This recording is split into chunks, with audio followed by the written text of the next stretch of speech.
So I've said this in the past, but the success of this project depends greatly on community involvement at every stage. As I said, this is our 6th community forum, and I want to underscore just how valuable your comments, ideas, and feedback from the previous sessions have been.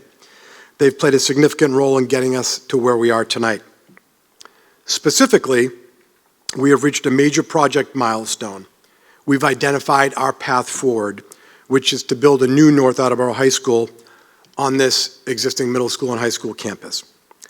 Tonight, we'll be sharing a lot more detail about our proposal, about how we got here, and what it means for our community.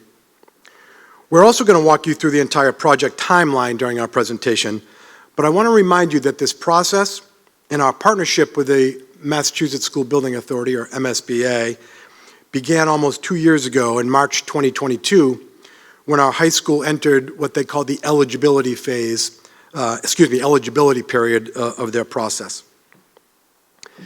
The MSBA process is rigorous, and it has demanded full commitment from school and town staff, the school building committee, and the entire project team to reach this point. But when you combine that commitment with the extensive community input we've received, I can confidently say tonight that our preferred option, and we're going to share that with you tonight, truly reflects the needs and priorities of North Attleboro. Why are we just building schools to only last 50 or 60 years when our federal buildings are, this is a massive building, and then it's just going to have to be revisited again in 50 or 60 years? I know that. If this will be done right, and when it's done right, it's flexible and it's adaptable. We're talking decades. It's not limited to 50 or 60 years.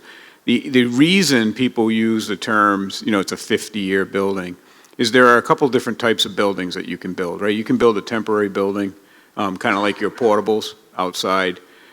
You can build, and you've all been in there, they're called core and shell projects. So what that means, it's a developer-driven project where they're going to expect tenants over time. And then at some point, the property becomes more valuable, so it's purchased by somebody else and the building comes down. So when we say 50-year building, what we're trying to say is, and this is what the MSBA requires, buildings that are robust to last. So now the kinds of buildings that are being built today are mainstream. And we use the term 50 years buildings to differentiate from those buildings that are kind of put together and they're marketable and they're spec buildings versus a purpose-built building that's going to last for decades. So we would anticipate this building being here for as long as you want it here.